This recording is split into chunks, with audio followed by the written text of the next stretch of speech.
Regarding the Islamic laws of inheritance and gender equity, it is important to understand that in the Islamic laws of inheritance, most of which have been detailed in the Quran in chapter 4, Surah An-Nisa, we find, depending on a number of factors, the ratios of inheritance between fixed heirs and residual heirs. In other words, those heirs that are fixed by the Quran and those that are not fixed make the amount of estate or the inheritance vary from person to person.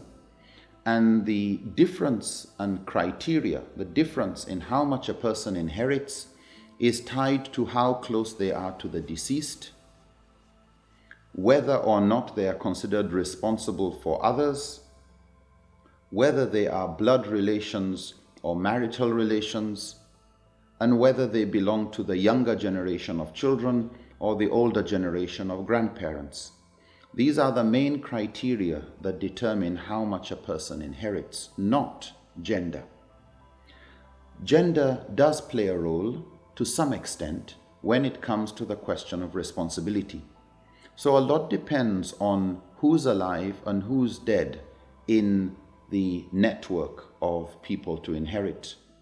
One thing we should start with is that there are certain people that must inherit from the Islamic legal framework. That while the property of a person is his or her property, while they are alive and they can dispose of it as they see fit and fair, once they pass away, Islam regards certain individuals as having a right to that inheritance. Islam does not deny a person the ability to write a will regarding how their estate is to be disposed of, but that will usually does not cover more than 1/3 of their estate. And such a will cannot deny 6 people from inheriting. Parents cannot be denied. So a person's grandmother and grandfather cannot be denied inheritance. A spouse, a husband or a wife, cannot be denied inheritance. And children, boys and girls or male and female, cannot be denied inheritance. Islam has a legal system that guarantees that spouses, parents, and children are given a right to inherit from somebody who passes away. So that is for the first point. Regarding how much you inherit from somebody who passes away, depends on who else is alive and the factors we've already listed. A woman may inherit more than a man, she may inherit the same as a man, or a man may inherit more than a woman. So in the case of a daughter whose father has passed away, her grandfather's relationship with her father is a parent and child relationship, just as her relationship with her father is a parent and child relationship. However, a girl inherits more than her grandfather does because she belongs to a younger generation. Where a woman may inherit more than a man, for example, would be where a daughter or 2 daughters lose a father and they don't have a brother. Each daughter would inherit 1/3, and if it's 2 daughters, they would both inherit 2/3. If it's more than that, they still inherit 2/3.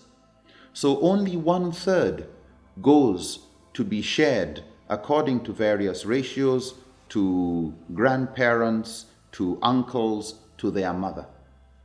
So you have cases where the woman is inheriting more than any male that is around. In places where you find in the same verses of the Quran in chapter 4, parents and grandparents inheriting 1/6 each, circumstances where grandparents will inherit 1/8 each, or places where, in other words, the grandparents or parents are sometimes inheriting the same as each other, the grandfather is inheriting the same as the grandmother, or in some situations where the man is inheriting more than the woman. And a common example is where a brother is inheriting double what his sister is inheriting. Why? Because the males are expected to take care of the females. In Islamic jurisprudence, men are financially responsible for women based on the Quranic verse, Ar-rijalu qawwamuna 'ala an-nisa bima faddala ba'duhum 'ala ba'd wa bima anfaqu, that men are caretakers and protectors of women because of what Allah has favored one over the other, and it specifies wabima anfaku, because of what they have to spend on them. And so, because men are expected to spend on women, Islamic law generally requires as a default that the man will inherit more than women they are supposed to take care of. But where they don't have somebody close by like a brother, but they have uncles, then the women would inherit more because the uncles are more distant. So the more distant you are from the deceased, the less you have. There is a concern that in certain family contexts, in certain societies, the law may not be able to get the men to take care of their women. Or that in some societies it is better, because of the qualification of the women or whatever reason, that the ratios of inheritance be different. Islamic law has various instruments to handle the problem of maslahah, of what would be in the best interest of the objectives of Sharia. And so one example is where a will is written with the permission of the other heirs, that a particular person who is automatically going to inherit would inherit more. Normally, if you are to be added to a will, you wouldn't normally be inheriting. But if it is with because that would change the inheritance formula or ratios. But if it is with the permission of heirs, then that is permissible. Also, you can have waqf, where an endowment is left by the person while he is alive in favor of a particular child, not for the sake of injustice, but because there's a greater need, whether for health reasons or whatever other reasons for which someone feels a particular heir should get more than the Quranic ratio gives for normal circumstances. Another area is hiba, which means a gift, that a person before he dies gives a gift to a particular child if he feels that would be greater justice to all concerned, whether because this person feels this child is already taking care of the family and should be empowered to carry on. If it is a case that the Muslim community feels that for the sake of maslahah, it needs to take some of these measures, then what you have is, within the schools of Islamic jurisprudence, there are various options that a family can take or a state can take to ensure that the maqasid, the objectives of fairness and justice, are met. And so as we find, even during the time of Caliph Umar and a number of others, where there are clear injunctions in the Quran for a particular action, but where it is obvious that those actions would lead to injustice, then we find maslahah or public interest, istihsan, juristic discretion or preference come into play to help achieve the objectives of Sharia, of fairness, of justice to all concerned.